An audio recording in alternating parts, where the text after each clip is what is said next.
ఆ గ్రంథం పేరు హోషేయ రాసినటువంటి గ్రంథం 6వ అధ్యాయము 8వ వచనాన్ని చదివి వినిపించండి. హోషేయ గ్రంథం 6వ అధ్యాయము 8వ వచనం. గిలాదు పాపాత్ముల పట్టణమాయను, గిలాదు పాపాత్ముల పట్టణమాయను, అందులో నరహంతకుల అడుగుజాడలు కనబడుచున్నవి. ఒక మాట చాలు, చిన్న మాట ప్రార్థన చేసుకుందాం.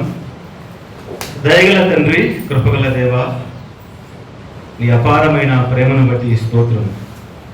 మమ్మల్ని ప్రేమించి తండ్రి మాకు ఆయుష్ ఆరోగ్యం ఇచ్చి నిన్ను ఆరాధించుటకు మాకు ఇచ్చినటువంటి ఈ గొప్ప ధన్యతను బట్టి స్తోత్రాలు చెల్లిస్తున్నాం. ఈ సమయం ముందు చదువుకున్న లేఖన భాగము మీది.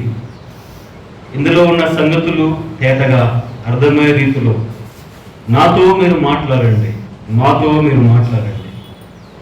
నీవు మాట్లాడితే మా జీవితాలకు ప్రయోజనం, మా సంఘానికి దీవెన, మా సొంత తలంపులు, మా ఆలోచనలు, మా అతిశయం, మా ఉప్పొంగడము తీసివేసి ప్రభువా నీ పరిశుద్ధాత్మ శక్తి కనపరిచే మాటల యొక్క ఆంతర్యాన్ని మాకు వినిపించుమని యేసుక్రీస్తు నామం పేరట ప్రార్థన చేసి అడిగి వేడుకొనుచున్నాము తండ్రి, ఆమేన్.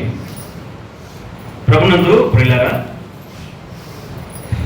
మనము చదువుకున్నటువంటి భాగము హోషేయ గ్రంథం 6వ అధ్యాయము 8వ వచనాన్ని మనం చదువుకున్నాం. చాలా విలువైనటువంటి సందర్భం. అయ్యో ఎందుకు పాపాత్ముల పట్టణమాయను అని ఈ భాగాన్ని మనం ధ్యానం చేయాలని ఆశిస్తున్నాం. అయ్యో ఎందుకు పాపాత్ముల పట్టణమాయను. ఏ పట్టణము చెప్పండి, ఏ పట్టణం అయింది పాపాత్ముల పట్టణము? చూడండి, ఒక బాగా జరతలకల్లా మీరు ఆ పట్టణం పేరే చెప్పేశారు. చాలా సంతోషం. ఇలాగూ వాక్యాలు మనము ఎన్నో నేర్చుకోవాలి, ఎదగాలి, తెలుసుకోవాలి. మన జీవితాలు అలాగూ మలుచుకోవాలి. నిజంగా గిలాదు ప్రాంతం అంట అది పాపాత్ముల పట్టణమాయను అని భక్తుడు విలపిస్తున్నాడు.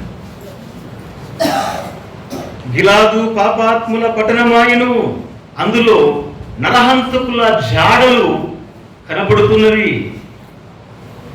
నరహంతకుల జాడలు, పాపాత్ముల పట్టణముగా మిగిలిపోయింది ఈ గిలాదు పట్టణం. నిజంగా ఈ గిలాదు ఎవరు? ఈ గిలాదు యొక్క మూలాలు ఏమిటి? ఎందుకు ఈ గిలాదు ప్రాంతము పాపాత్ముల పట్టణంగా మారిపోయింది? అందులో ఎందుకు నరహంతకుల అడుగుజాడలు కనపడుతున్నాయి? ఆ పట్టణంలో ఉన్నవారు ఎవరు? చాలా సుదీర్ఘమైనటువంటి చరిత్ర ఈ గిలాదు చరిత్ర. అన్నీ మనం ధ్యానం చేయలేము. కొన్ని జ్ఞాపకం వచ్చిన కాడికి మనం తెలుసుకుంటే పిల్లరా, గిలాదు పట్టణంలో ఎవరు నివసించారంటే అన్యులు కాదండి. నివసించింది అన్యులు కాదు. ఎవరు నివసించారు? ఇశ్రాయేలీలు నివసించారు. ఇశ్రాయేలీలు నివసించిన పట్టణములో ప్రియ సోదరులారా, నరహంతకుల జాడలు. ఇశ్రాయేలు జీవించిన పట్టణములో పాపాత్ములు ఉన్నారు. ఇశ్రాయేలు ఎవరు? ప్రియ సోదరులారా, వారి చరిత్ర మనకు తెలుసు. అయితే ఇక్కడ గిలాదు పట్టణం, ఈ గిలాదు పట్టణంలో పాపాత్ములు ఉన్నారు. ఎవరు ఈ గిలాదు? గిలాదు యొక్క వంశం ఏమిటి? వారి యొక్క పుట్టు పూర్వోత్తరాలు ఏమిటి? మనము జ్ఞాపకం చేసుకుంటే ఒక మాట చదువుతాను. సంఖ్యాకాండము 26వ అధ్యాయము 28వ వచనం. చాలా సుదీర్ఘమైనటువంటి చరిత్ర. మనం క్లుప్తంగా కొన్ని అర్థమయ్యే కోణంలో మనం రెఫరెన్స్లు తీసుకుందాం. సంఖ్యాకాండము 26వ అధ్యాయము 28వ వచనంలో యేసేపు పుత్రుల వంశస్థులు ఏడ్షేపు పుత్రుల వంశస్థులు అతని కుమారులు అతని కుమారులు మనస్సే ఎఫ్రాయిము. మనస్సే ఎఫ్రాయిము. మనస్సే కుమారులలో మాకీరు, మాకీరీలు, మాకీరు వంశస్థులు మాకీరు గిలాదును కనెను. గిలాదును కనెను అన్నాడు. గిలాదు తండ్రి పేరు ఏమిటి? మాకీరు. మాకీరు తండ్రి పేరు మనస్సే. మనస్సే తండ్రి పేరు యోసేపు. యోసేపు తండ్రి పేరు యాకోబు. ఇప్పుడు యోసేపుకు ఈ గిలాదు ఏమవుతాడు? మునిమనుముడు, ముత్తాత ఇతడు. యోసేపుకు మునిమనుముడు గిలాదు, ముత్తాత. ఒక మాట చెప్పాలంటే ఈ గిలాదు మరి ఇశ్రాయేలీల గోత్రంలో నుంచే వచ్చినవాడు. ఇలాంటి వ్యక్తి గిలాదు అని రాయబడి. దీనికంటే ముందు కూడా గిలాదు ఉంది, అది విషయం నేను చెప్పను. అయితే ఈ గిలాదు పేరు మీద ఒక పట్టణమే కట్టబడిందండి. యోసేపు యొక్క మునిమనుడి పేరు మీద గిలాదు పట్టణమే కట్టబడింది. అది ఎలా కట్టబడింది అంటే, ఉదాహరణకు కొన్ని సందర్భాలు మనం జ్ఞాపకం చేసుకుంటే, యాకోబు పేరు మీద ఒక దేశమే ఏర్పడింది కదండి. యాకోబు పేరు మీద ఒక దేశమే ఏర్పడింది. యాకోబు అనగా ఇజ్రాయేలు. ఇజ్రాయేలు అంటే ఈరోజు ప్రపంచ దేశాలకు తలమానికగా ఇజ్రాయెల్ దేశము ఈ భూమి మీద ఉంది. అంటే ఒక యాకోబు పేరు మీద ఒక దేశమే కట్టబడింది. అంత మాత్రమే కాదండి, దావీదు పేరు మీద కూడా దావీదు పట్టణమే కట్టబడింది. దావీదు పట్టణం ఏది? బెత్లెహేం. ఒక వ్యక్తి పేరు మీద ఒక పట్టణమే కట్టబడింది. ఒక గిలాదు పేరు మీద గిలాదు పట్టణమే కట్టబడుతుంది. అంతేందుకు, మన వాడుక భాషల్లోనికి వస్తే మనము ఆలోచన చేస్తే మనసుల పేరు మీద పట్టణాలు ఎట్లా కట్టబడతాయి అంటే, హైదరాబాద్ ఉంది, నేను నిన్న వార్త, హైదరాబాద్ సికింద్రాబాద్. వీళ్ళిద్దరు ఎవరంట? ఐదర్ సికింద్ర. ఇద్దరు అన్నదమ్ములు.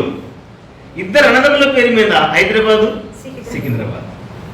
అటు పోతే కరీంనగర్, కరీం భాష, కరీం భాష పేరు మీద కరీంనగరే కట్టబడింది. ఇలాగూ అంటే నేను కొంత ఇన్నకాడికి అర్థం కావడానికి మనసుల పేరు మీద పట్టణాలే కట్టబడినట్టు ఈ గిలాదు పేరు మీద కూడా గిలాదు పట్టణమే కట్టబడింది. సునేమిరాలు అంటాం, పేరు ఆయనది. సునేమిరాలు అంటే పేరు కాదండి, సునేమి పట్టణమే ఆమె పేరుతో పిలవడం జరిగింది బైబిల్ గ్రంథంలో. ఇలాంటి సందర్భాలు ఎన్నో ఉన్నాయి. అయితే ఇక్కడ మనం ఆలోచించదగ్గ విషయం ఏంటంటే, ఈ గిలాదు పేరు మీద ఒక పట్టణమే కట్టబడింది. ఆ పట్టణం ఎలా కనబడింది దేవునికి, ప్రవక్త గారికి అంటే, అయ్యో గిలాదు పాపాత్మలకు అది పట్టణమైపోయెను అన్నాడు. యోసేపు యొక్క మునిమనుమడు గిలాదు పాపాత్ములకు పట్టణంగా మారిపోయాడు. గిలాదు అంటే ఆ పేరుకి అర్థం చాలా విలువైన అర్థమే ఉంది.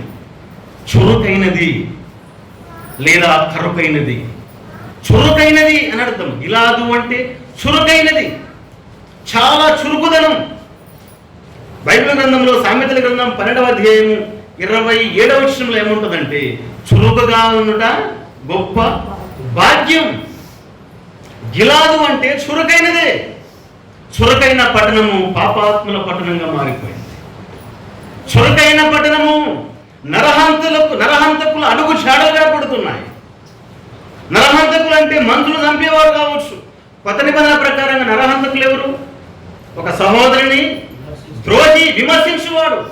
ప్రేమ లేని స్థలం అది, పాపాత్ముల స్థలం అయిపోయింది. చురుకుగా ఉండట గొప్ప భాగ్యము. ఎవరి స్త్రీలు కూడా చాలా చురుకైన వారు రాయబడి ఉంటారు.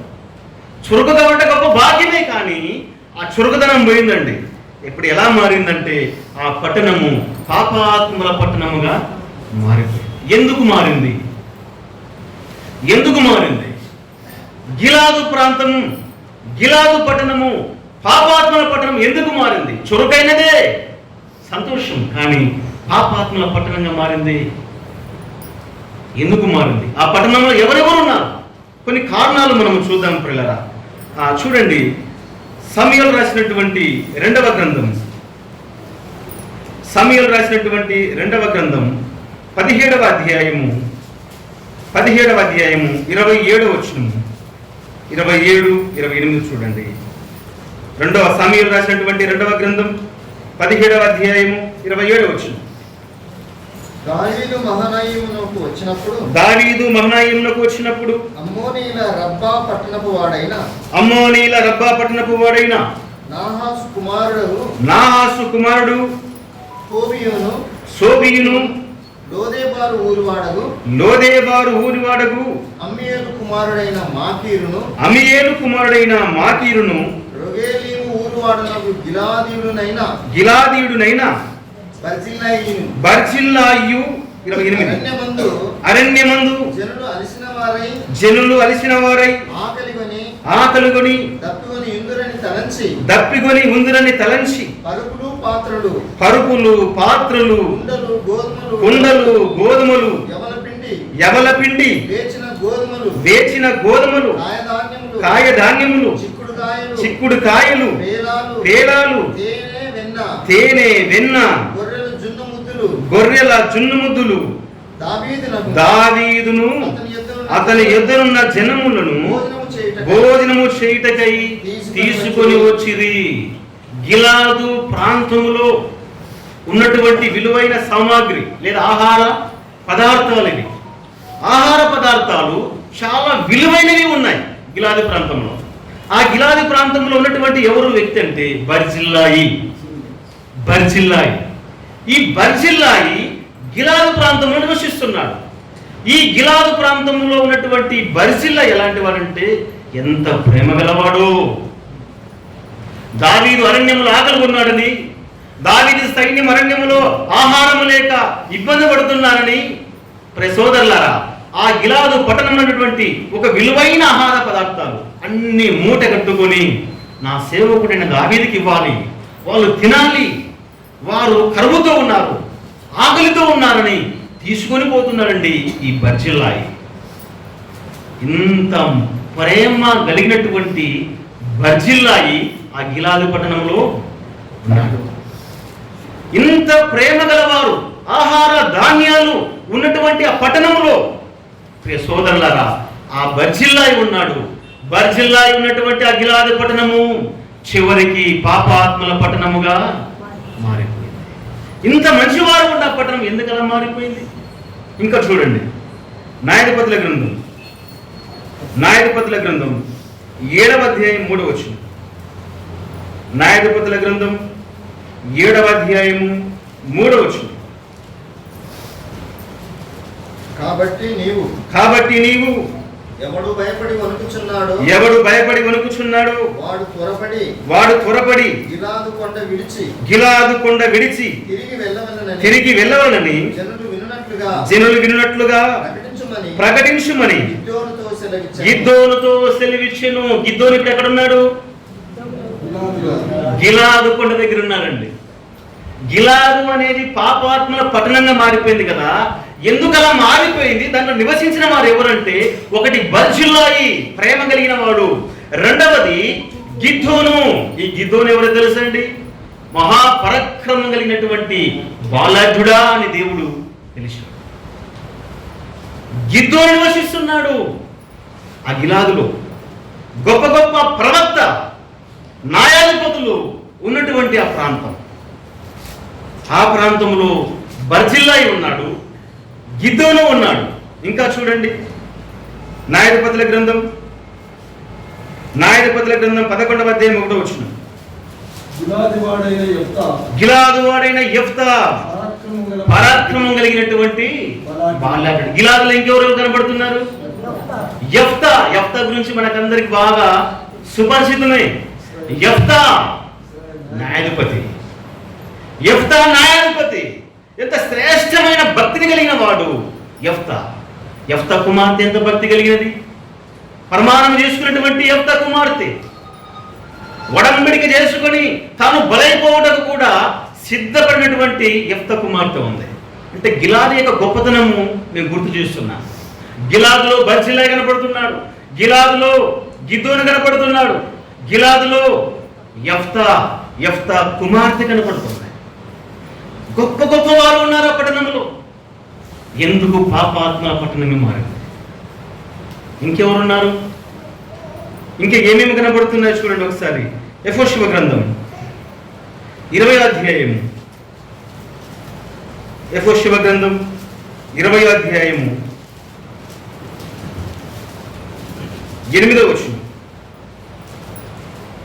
తూర్పు దిక్కున యోర్దాను అద్దరిని, తూర్పు దిక్కున యోర్దాను అద్దరిని, ఇరుకొరొద్ద రూబేనీయుల గోత్రంలో నుండి, రూబేనీయ గోత్రముల నుండి, మైదానం మీదనున్న అరణ్యములోని ఆ అరణ్యములోని బోషేరును, గాదీయుల గోత్రంలో నుండి, గాదీల గోత్రం నుండి, గిలాదులోని రామోతును, మనష్షీల గోత్రముల నుండి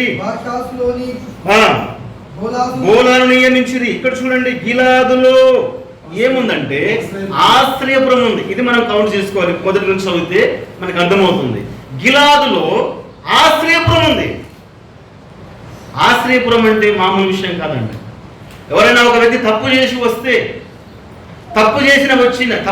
వ్యక్తి పరిగెత్తుకుంటూ తాను చేసిన తప్పు స్థలం నుంచి విడిచి ఈ ఆశ్రయపురంలోకి వస్తే వానికి క్షమాపణ దొరికేది.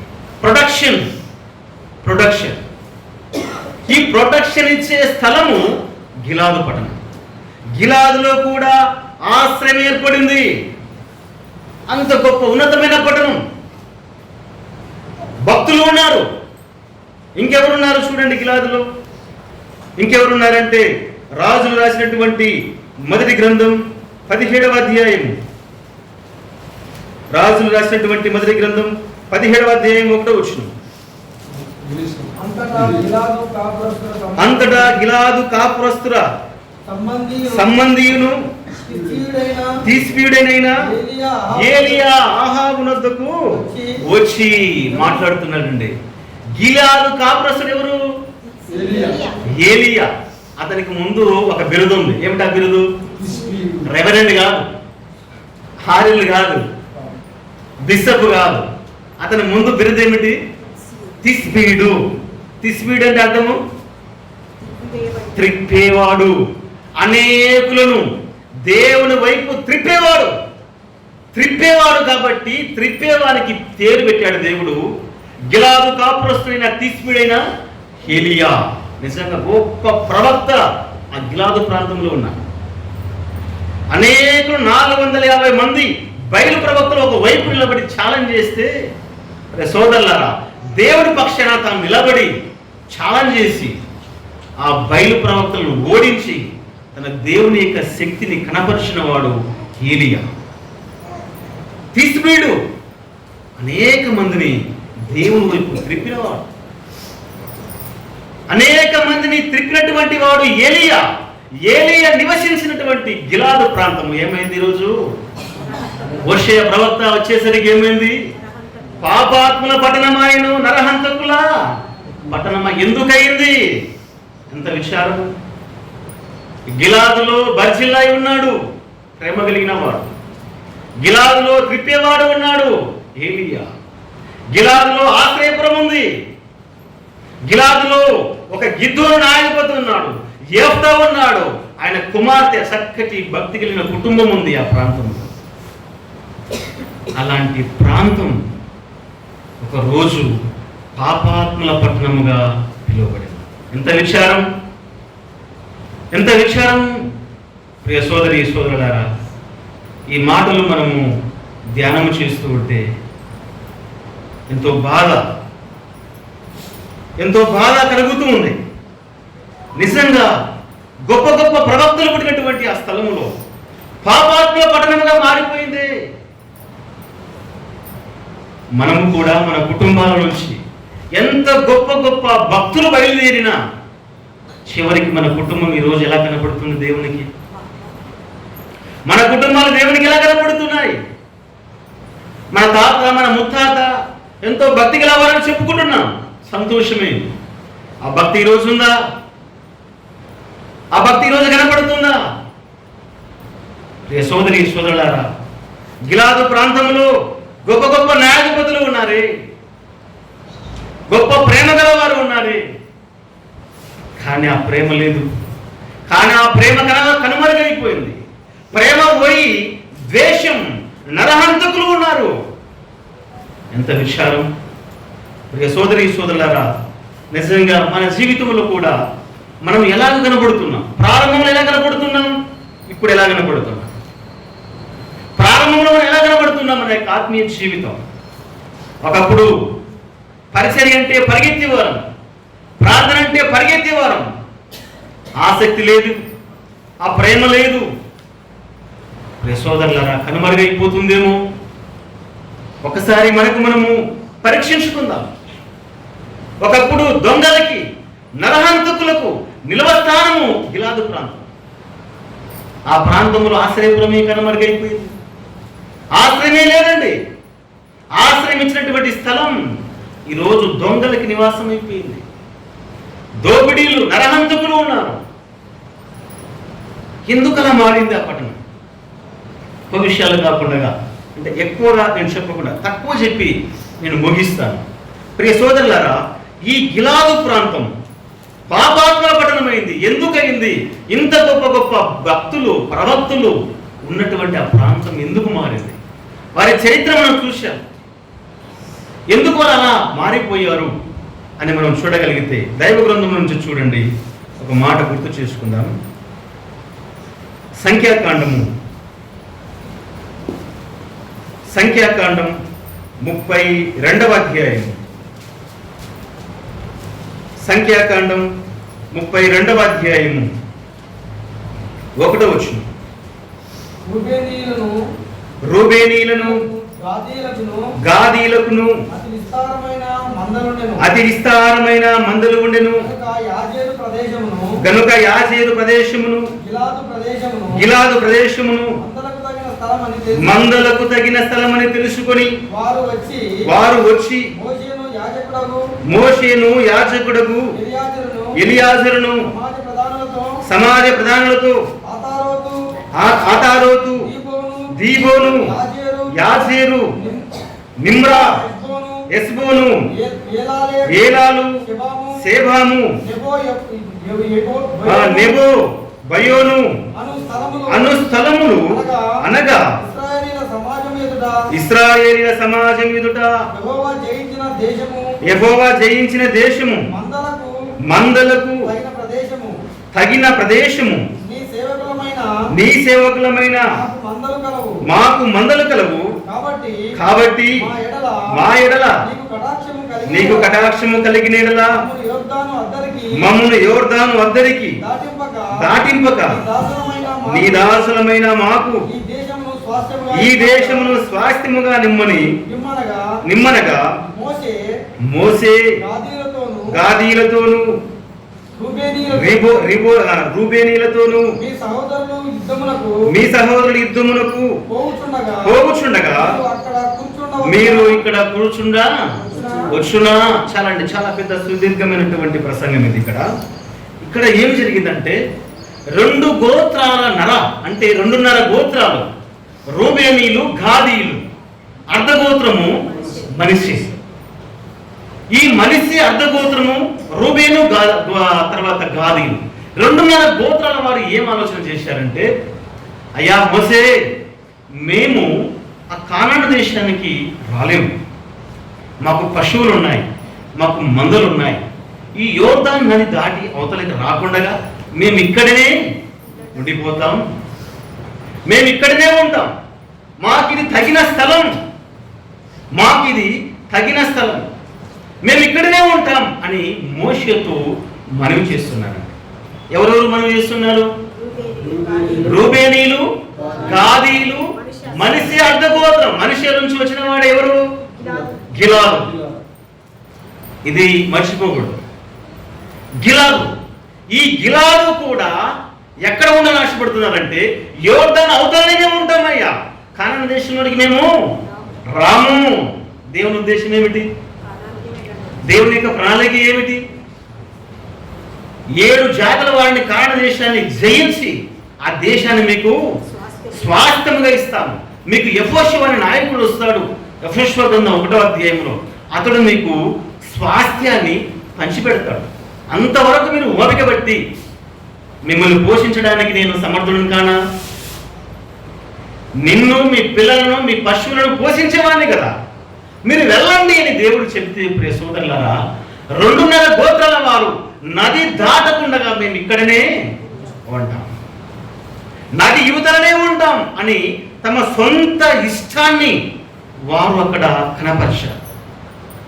దేవుడు ఇస్తానన్నటువంటి దేశాన్ని వారు చేజేతులారా తృణీకరించి మేము ఇక్కడనే బాగుంటాం, మేము ఇక్కడనే బ్రతుకుతాం అని సొంత ఇష్టానికి వారు లోబడిపోయారు.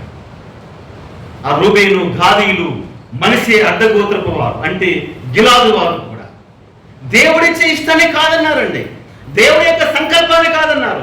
సోదరులారా, నువ్వు ఎక్కడ క్షేమంగా బ్రతకగలవో, నువ్వు ఎక్కడ క్షేమంగా ఉండగలవో దేవుడికి మాత్రమే తెలుసు. నీ స్వచిత్తానికి నువ్వు ఎప్పుడు కూడా అప్పగించుకో.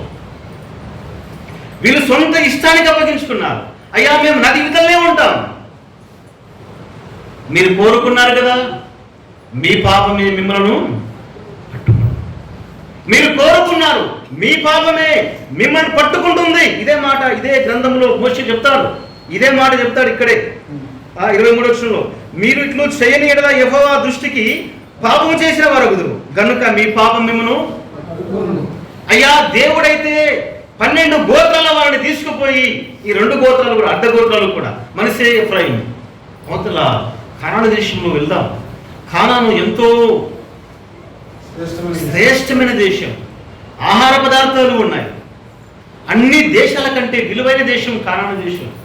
ఇదిగో మోసే నుంచి నేను వాగ్దానం చేశాను, అవతల పితరుల నుంచి కూడా నేను వాగ్దానం చేశాను, రండి అని దేవుడు పిలుస్తుంటే కొవ్వు ఎక్కువై, ఒక మాట చెప్పాలంటే వీరికి బలిసిపోయి సొంత నిర్ణయాల మీద నిలబడ్డారండి. గాదీలు, రూబేనీలు, మనసే అడ్డగోత్రపు వారు. మేము ఇక్కడనే ఉంటాం, దేవుని ఇష్టం మాకు వద్దు. నువ్వు ఎక్కడ ఉంటే క్షేమంగా ఉంటావో, నువ్వు ఏ స్థాయిలో ఉంటే క్షేమంగా బ్రతుకుతావో, దేవుడు మీకు ఇచ్చే స్థాయిలో నువ్వు ఉండాలి. నీవు స్థాయిని కోరుకోకూడదండి. నేనైనా నీవైనా పై స్థాయిలోనే బ్రతకాలని ఎప్పుడు కోరుకోవద్దు. ఏ స్థాయి ఇచ్చినా ఆ స్థాయిలో దేవుని మహిమపరచాలి. కానీ నాకు ఈ స్థాయి సరిపోదు అని పై స్థాయి కోసము తాకలడదు. ఏం జరిగిందంటే ఈ గాదీలు, రూబేనీలు, ఆ గిలాదు వారు యోర్దాను అవతల ఉంటే ప్రియ సోదరులారా, పలుమార్లు యుద్ధాలు జరుగుతున్నప్పుడు ఉత్తరాన సిరియా దేశం, తూర్పున అమ్మోనీయులు, దక్షిణాన మోయాబీయులు, ఈ 3 శత్రువుల చేత నలిగిపోయారు. 3 శత్రువుల చేత వారు నష్టపోయారు, కష్టాల పాలైపోయారు. అందుకే దేవుడు చెప్తున్నాడు, లేదు రండి మీరు అంటే వీరు బలిసి తమ యొక్క కోరికను ప్రియులారా వారు నెరవేర్చుకోవడానికి మిగిలిపోయారు. అలా మిగిలిపోయినటువంటి సందర్భంలోనే ఆ సందర్భం లేదా పట్టణాన్ని గిలాదు పట్టణము అని దేవుడు పిలుస్తున్నాడు. దేవుడు ఇస్తానన్నాడు ఒక దేశాన్ని, ఇస్తానన్న దానికి కాదనవద్దు. ఈ లోకం హాయిగా ఉందా? ఈ శరీర సుఖాలు నీకు హాయిగా కనబడుతున్నాయా? ప్రియ సోదరి సోదరులారా, ఈ యొక్క శరీర సుఖాలు, ఈ యొక్క సౌష్ఠ్యము, ఈ యొక్క సుఖభోగాలు ఇవి శాశ్వతం కాదు. లోకం పచ్చగా ఉండవచ్చు, నెమ్మదిగా బ్రతకవచ్చు, అది శాశ్వతం కాదు. కష్టాల పాలైపోతావు, శత్రువు చేతులకి తొలగిపోతావు. శ్రమైన, కష్టమైన, బాధ అయినా దేవుడు చూపించే దేశానికి, పరలోకానికి వెళ్ళాలి అంటే శ్రమలే అనుభవించాలి, కష్టాలే అనుభవించాలి. 7 జాతులను జయించాలి కదా. కష్టాన్ని జయించిన తర్వాతనే ఆ దేశం వస్తుంది. పరలోకము, పరమ కానాను రావాలి అంటే ఈ లోకంలో శత్రువులు, శ్రమలు, శోధనలు మనం జయించాలి. అయ్యో యేసు ప్రభువుని నమ్ముకుంటే శ్రమ, ఫలానా సంఘం వారికి పోతే, ఫలానా సంఘానికి పోతే చాలా కట్టుబాట్లు ఉంటాయి, మేము ఉండలేం. నిలబడగలిగితేనే పరలోకం. నా సొంత ఉద్దేశాలు, సొంత నిర్ణయాలు ఏ సంఘంలో కూడా ఉండకూడదు. దేవుడు ఇచ్చినటువంటి సిద్ధాంతాల్లో ఉండాలి. ఆ కట్టుబాట్లకు మనం నిలబడాలి. గాదీల వలె రూబేనీల వలె, గిలాదు వారి వలె మేము ఇక్కడే ఉంటాం, మాకు హాయిగా ఉంది అని అనుకోవద్దు. లోతు ఏమనుకున్నాడు? అబ్రహాం అండి, లోతు నీవు నేను వేరైపోదాం, నేను ఎక్కడ ఉంటావంటే ఏం చేశాడు అతడు? యోర్దాను ప్రాంతాన్ని కళ్ళెత్తు చూసినప్పుడు ఎట్లా కనబడినది? పచ్చగా. ఇంకో మాట ఉంటుంది అక్కడ, ఏదోను తోడవలే ఉంది. ఏదోను అనగా అర్థము ఉల్లాసం. ఏదోను అంటే ఉల్లాసం. ఉల్లాసంగా బ్రతుకుతాను, ఆనందంతో బ్రతుకుతాను. ఆదివారం వచ్చిందంటే 10 గంటలకల్లా 10:30 చర్చికి పోవాలి. ఎవరి దినాలు తెలుసుకునేది, ఎవరు తాగాలి, ఎవరు అనుభవించాలి? ఆదివారం అంటేనే రెస్ట్. 6 రోజులు పని చేసి ఈ రోజున నెమ్మదిగా ఉందామంటే ఆదివారం అంటే 10:30కి చర్చి. ఇదొక పని. ఇలా మనం విసిగిపోకూడదండి. వీళ్ళు అలాగే చేశాడు. లోతు కూడా తనకు ఉల్లాసంగా ఉన్న ప్రాంతాన్ని ఎన్నుకున్నాడు, తన ఇష్టానికి స్థలం ఇచ్చాడు. చివరికి ఏమైందంటే ఆ ప్రాంతము ఆకాశం నుంచి అగ్ని గంధకాలు వచ్చి ఆ పట్టణాన్ని నాశనం చేశారు. గాదీలు, రూబేనీలు, మనిషి అర్థగోత్రపు వారు వీరు సొంత నిర్ణయాల చేత నది అవతల ఉండాలనుకున్నారు. వద్దు, దేవుడు ఒక మాట చెప్పాడు, మీకు కనాను దేశాన్ని ఇస్తానన్నాడు. చూడండి ఒక మాట, కీర్తన గ్రంథము 47వ అధ్యాయము 4వ వచనం. తాను ప్రేమించిన యాకోబునకు మన స్వాస్థ్యమును మన కొరకు ఆయన ఏర్పాటు చేసి ఉన్నాడు. ఇక్కడ చూడండి ప్రియులారా, దేవుడు ఒక మాట చెబుతున్నాడు. ఆయన మన కొరకు ఒక స్వాస్థ్యమును ఏర్పాటు చేసి ఉన్నాడు. స్వాస్థ్యాన్ని ఏర్పాటు చేశాడు. ఇచ్చేంత వరకు ఓపిక ఉండాలి, ఆ పట్టణాన్ని అనుభవించేంత వరకు సహనం ఉండాలి, ఆ యొక్క స్వాస్థ్యంలోనికి వెళ్ళేంత వరకు కష్టం రావచ్చు, బాధ రావచ్చు, యుద్ధం రావచ్చు, నువ్వు నిలబడాలి. కానీ వీళ్ళు మొదలే ప్రియులారా, మోసే మేము వస్తాం, యుద్ధం చేస్తాం, కానీ తిరిగి మళ్ళీ ఇక్కడికే మేము వస్తాం, చర్చికి వస్తాం, కానీ తిరిగి లోకంలోనే కలుస్తాం. పత్యం మాత్రము ఉండలేవు. ఇలాగ గిలాదు వాళ్ళు, రూబేను వాళ్ళు, గాదీలు కోరుకున్నారు ప్రియులారా. నిజంగా చరిత్ర గ్రంథాల్లోనికి మనం వచ్చి చూస్తే, ప్రియ సోదరులారా, మన సమయం లేదు కానీ నేను ముగిస్తాను. వారు 2.5 గోత్రాల వారు కానాను దేశంలోకి వచ్చి ఆ 7 జాతుల వారిని, అమోరీలు, హిత్తీలు, పెర్సీలు, యెబూసీలు వారిని జయించి తిరిగి మళ్ళీ ఎక్కడికి పోయారంటే యోర్దాను ప్రాంతానికే అవతలికే వెళ్ళిపోయారండి. దేవుడు ఇచ్చేదాన్ని వారు కాదన్నారు. దేవుడు ఇచ్చేదాన్ని, దేవుడు సిద్ధపరిచిన దాన్ని వారు కాదన్నారు. కాదన్న కారణం చేత ఏం జరిగిందంటే, న్యాయాధిపతుల గ్రంథము 2వ అధ్యాయం 10వ వచనం చూడండి. న్యాయాధిపతుల గ్రంథం 2వ అధ్యాయము 10వ వచనంలో 10వ వచన భాగంలో, ఆ తరము వారందరూ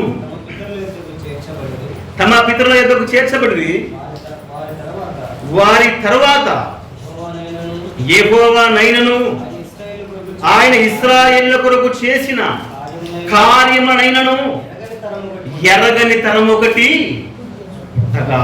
ఎంత భయంకరమైనటువంటి తరం పుట్టిందో చూడండి. గాదీలు, రూబేనీలు, మనిషి అర్థగోత్రపు వారు, ఆ పితరులందరూ కూడా చనిపోయారు. చాలా సంవత్సరాలు గడిచింది. గడిచిన తర్వాత ఆ తరంలో నుంచి ఎవరు పుట్టారంట? యెహోవాను ఎరగని తరము పుట్టింది. ఎంత భయంకరం! యెహోవానైనను ఆయన చేసిన కార్యమునైనను పుట్టారు. ఎంత భయంకరం! ప్రియ సోదరి సోదరులారా, ఆ రోజు యోర్దాను అవుతున్నటువంటి 2.5 గోత్రాల నుంచి పుట్టిన వారే యెహోవాను ఎరగని తరం. వారే పాపాత్ములు, వారే నరహంతకులు. గిలాదు పట్టణము పాపాత్ముల పట్టణం ఆయన. ఎందుకు? దేవుని మాట వినని కారణము చేత, దేవుడు ఇస్తానన్న దాన్ని వారు కాదని యోర్దాను అవతల మిలిగిపోయారు. అందుకే వారి గర్భాల గుండా యెహోవాను ఎరగని తరం. దేవుడంటే భయం లేదు, దేవుడంటే భక్తి లేదు. ఆయన కార్యాలు చేశాడా? ఎర్ర సముద్రాన్ని పాయలు చేశాడా? నాకు తెలియదే. ఆయన దేవుడా ఎలా నమ్ముతావు? ఎదిరించేవారు, విరోధులు పుట్టారండి. ప్రియ సోదరి సోదరులారా, ఈ మధ్యాహ్న కాలమందు మన యాత్ర ముగించగానే మన గర్భంలో నుంచి మన పిల్లలు కూడా దేవుని కోసం బ్రతికేవారుగా ఉండాలి. ఆయన కార్యములు ఆయన ఎదిగిన వారుగా ఉండాలి. మనమే ఎరగకపోతే మన గర్భాన వచ్చేవారు ఎలాంటి తరంగా మారిపోతుందో. అందుకే గిలాదు ప్రాంతము మనము ధ్యానం చేస్తున్నప్పుడు ఈ ప్రాంతంలో ప్రియ సోదరులారా, అది పాపాత్ముల పట్టణమైంది, నరహంతకుల నివాసమైపోయింది. ఎందుకు దేవుని మాట కాదని సొంత ఇష్టాన్ని వారు నెరవేర్చుకోవడం కోసం యోర్దాను అవతల మిగిలిపోయారు. ఇంకా యోర్దానులో ఉన్నారా? పాపం అనే యోర్దానులో ఉన్నారా? బయటికి రండి. అది పాపాత్ముల పట్టణం. ఈ లోకము పాపాత్ముల పట్టణం. ఈ సృష్టి ఒక రోజు నాశనం కాబోతుంది. రండి. యేసు ప్రభువు వారు మనందరి కోసము పరలోక రాజ్యాన్ని సిద్ధపరచ వెళ్ళి ఉన్నాడు. నేడు రేపు ఆయన ఈ లోకానికి వస్తాడు. నిన్ను తీసుకొని పరమఖానంలో ఉంచుతాడు. ఇంకెంతకాలం వ్యర్థంలో ఉంటావు? నిర్గమాకాండము చూడండి ఒక సన్నివేశం. నిర్గమాకాండము 10వ అధ్యాయం 9వ వచనం. నిర్గమాకాండం 10వ అధ్యాయము 9, 10 వచనాలు మనం చూస్తే, అందుకు మోసే మేము యెహోవాకు పండుగ ఆచరించవలెను గనుక మా కుమారులను మా కుమార్తెలను మా మందలు మా పశువులు వెంట పెట్టుకొని మా పిన్న పెద్దలతో కూడా వెళ్ళుదుము. మా పిన్న పెద్దలతో కూడా వెళ్ళుదుము. ఎక్కడికి? యెహోవాకు బలి అర్పించుటకు, యెహోవాను ఆరాధించుటకు, యెహోవాకు పండుగ చేయుటకు, యెహోవాను ఆరాధన చేయుటకు, లేదా యేసు ప్రభువు వారిని ఆరాధించుటకు. నువ్వు ఒక్కడు వచ్చావా? నీ భార్య, నీ పిల్లలతో వచ్చావా? మోషే మాట్లాడుతున్నాడు ఆ రోజు. ఓ ఫరో అంటేనే సాతానుడు. మేము వెళ్తాం మా దేవుని ఆరాధించడానికి. ఎలా వెళ్తామంటే నా కుటుంబంతో, మా పిన్న పెద్దలతో, మా పశువులతో ఒక్క డెక్కైనా కూడా విడవపడకూడదు. నా పట్టుదల అది. మోషే మాట్లాడుతున్నాడండి. మన పట్టుదల ఏమిటి? ఇంకెంతకాలం ఐగుప్తు లోకంలో ఉంటావు? ఇంకెంతకాలం ఒక్కడే మందిరానికి వస్తావు? ఇంకెంతకాలం మనం ఇలా ఉండాలి?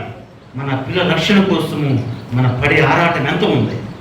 ఎంత ఖర్చు పెడుతున్నాం మన కుటుంబ రక్షణ కోసం? ఎంత ప్రార్థన చేస్తున్నాం? అంటున్నాడు మోసే, మేము వెళుతాం.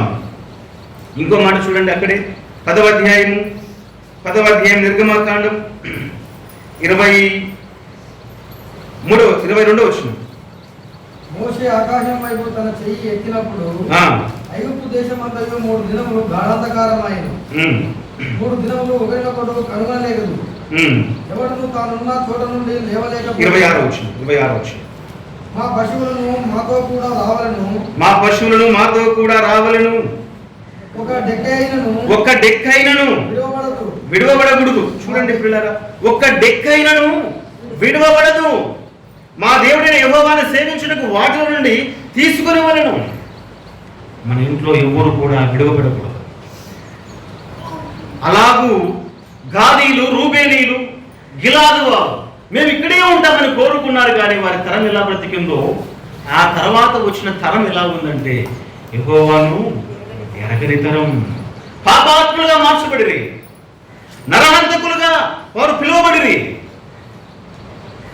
అయితే ఇంకా ఐగుప్తు అనే ఈ లోకంలో, యోర్దాను అనే ఈ మరణపు ఛాయల్లో ఇంకెంతకాలం దేవునికి దూరంగా బ్రతుకుతాం? ఇంకెంతకాలం దేవునికి పాపాత్ములుగా కనపడతాం? సోదరులారా, ఇలాగూ పాపాత్ముల పట్టణముగా మార్చబడింది ఆ గిలాదు ప్రాంతం. అందుకే హోషేయ భక్తుడు వచ్చి అంటున్నాడు, అయ్యో గిలాదు పాపాత్ముల పట్టణమాయను. గొప్ప గొప్ప ప్రవక్తలు ఉన్నటువంటి స్థలం, ఎంతో గొప్పవారు పుట్టినటువంటి స్థలం అది. ఆ స్థలములో పాపాత్ములు నిలబడిపోయారండి. అయినా దేవుడు వదిలిపెట్టలేదు. దేవుడు ఏం చేశారంటే ఆ పాపాత్ముల కోసం, ఆ నరహంతకుల కోసం మన ప్రభు అయిన యేసుక్రీస్తు పరలోకం నుంచి ఈ భూలోకానికి దిగి వచ్చాడండి. దిగి వచ్చి ఎక్కడ మాట్లాడుతున్నాడు అంటే మత్తయి సువార్త లేదా లూకా సువార్త చూడండి, 8వ అధ్యాయము 26వ వచనం. 8వ అధ్యాయం 26వ వచనంలో, వారు గలిలయకు ఎదురుగా ఉండు గెదరేనీల దేశమునకు వచ్చిరి. ఆయన ఒడ్డున దిగినప్పుడు ఆ ఊరివాడు ఒకడు ఆయనకు ఎదురుగా వచ్చెను. వాడు దయ్యములు పట్టిన వాడై బహుకాలము నుండి బట్టలు కట్టుకొనక సమాధుల్లో గాని ఇంటిలో ఉండేవాడు. దయ్యములు పట్టిన వాడు ఎక్కడున్నాడు? ఇప్పుడు సమాధిలో ఉన్నాడు. ఆ సమాధులు ఏ దేశంలో ఉన్నాయి? గెరాసీల దేశం. ఇదే మాట మత్తయి సువార్త 8వ అధ్యాయంలో కూడా గెదరేనీల దేశం. గెదరేనీలు, గెరాసీలు, వీరి యొక్క పుట్టుపూర్వోత్తరాలు కూడా వెళితే ఎవరు వస్తారు? గిలాదులే వస్తారండి. గాదీల నుంచి వచ్చిన వారే ఈ గెదరేనీలు.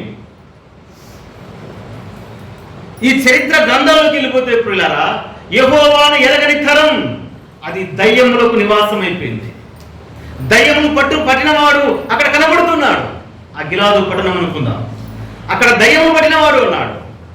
వాని దగ్గరికి వచ్చాడు, వాని దగ్గరికి దిగి వచ్చాడు. ప్రియ సోదరి సోదరులారా, అతన్ని స్వస్థపరిచాడు, అతన్ని బాగు చేశాడు. బాగు చేసిన తర్వాత తన తప్పును తాను ఒప్పుకున్నాడు. ఒప్పుకొని దేవుని కోసం బ్రతకాలనుకుంటే ఆ ఊరి వారు ఏమన్నారో తెలుసా? ఆ గెదరేనీలు లేదా ఆ గిలాదు వారు ఏమన్నారో తెలుసా? చూడండి 25వ వచనం. జనులు జరిగిన దాని నుంచి కూడా వెళ్ళి యేసు వద్దకు వచ్చి, దొరకలేదా మీకు? మత్తయి లూకా సువార్త 8వ అధ్యాయము 35వ వచనం చదువుతున్నాను. జనులు జరిగిన దాని నుంచి కూడా వెళ్ళి యేసు వద్దకు వచ్చి దయ్యములు వదిలిపోయిన మనుషుని బట్టలు కట్టుకొని స్వస్థతుడై యేసు పాదముల యొద్ద కూర్చునిట చూచి భయపడిరి. దయ్యములు పట్టిన వాడు బాగయ్యాడు, వాడి పాపాన్ని ఒప్పుకున్నాడు, యేసు పాదాల దగ్గరికి వచ్చాడు. బాగుంది. అయితే ఆ ప్రజల వారు ఏమన్నారంటే 38వ వచనం చూడండి, ఏమంటున్నారు వాళ్ళు? జనులందరూ కనుక తమ్ముని విడిచిపోమ్మని ఆయనను. చూడండి పిల్లరా, ఆ రోజు ఏం మాట్లాడారో గాదీలు, రూబేనీలు. ప్రియ సోదరులారా, మనిషి ఎంత గోత్రపోవారు, మమ్మల్ని విడిచిపోము, మాకు ఇది సుఖవంతమైనటువంటి ప్రాంతం. స్వభావం పోలేదండి, పాపిష్టి స్వభావం పోలేదు, మార్పు లేదు. ఒక దయ్యం పట్టిన వాడు 24 గంటలు సమాధిలో ఉంటే వాడిని బాగు చేసి బట్టలు కట్టి వాడిని ఒక మంచి మనిషిగా మారిస్తే ఆ ప్రజలు పలికిన మాట, మాకు వద్దు, నువ్వు వెళ్ళిపో, ఈ స్వస్థత మాకు వద్దు, ఈ మేలు మాకు వద్దు. ప్రియ సోదరి సోదరులారా, ఆ రోజు ప్రభు మాటను కాదన్నది. ఈ రోజు కూడా కొత్త నిబంధన కాలంలో కూడా యేసు ప్రభు మాకు వద్దు, మమ్మల్ని వదిలిపో అని కేకలు వేస్తున్నారు. ఎంత దౌర్భాగ్యమైనటువంటి పట్టణం అది. ఆ పట్టణాన్ని రక్షించాలని దేవుడు ఇంకా ఆశపడుతున్నాడు.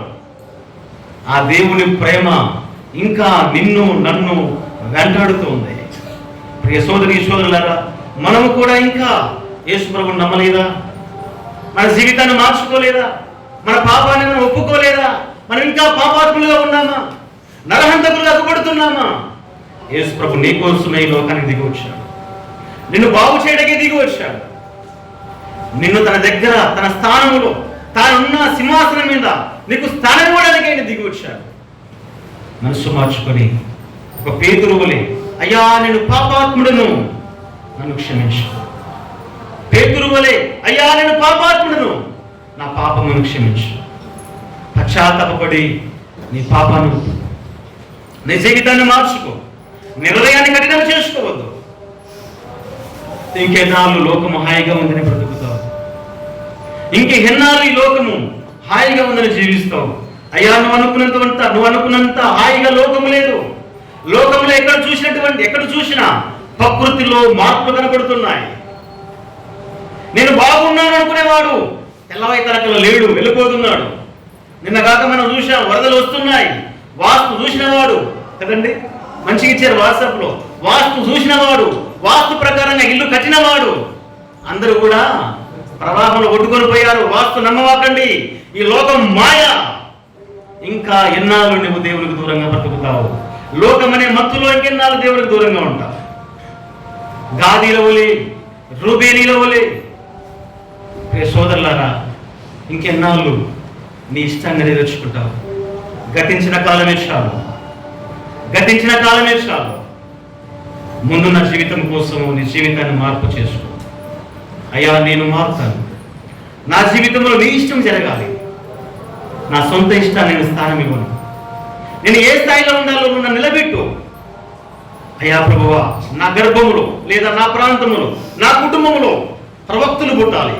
గిలాదులో ఎలీషా ఉన్నట్టు, ఎలియా ఉన్నట్టు, గిలాదులో ఒక గిద్దోను ఉన్నట్టు, గిలాదులో ఒక యెఫ్తా ఉన్నట్టు అయ్యా మా కుటుంబంలో, మా సంఘములో అలాంటి గొప్ప భక్తులు బయటికి రావాలి. అని పాపాత్మలు రాకూడదయ్యా. పశ్చాత్తాపపడి పాపాన్ని ఒప్పుకొని ప్రభు కోసం జీవించాలని మనమందరం కూడా దేవుని ఇష్టానికి తల ఉంచి దేవుని కోసం బ్రతకాలని తెలియపరుస్తూ ఈ వాక్యం ముగిస్తున్నాను. దేవుడు ఈ మాట దీవించి ఆశీర్వదించాడు.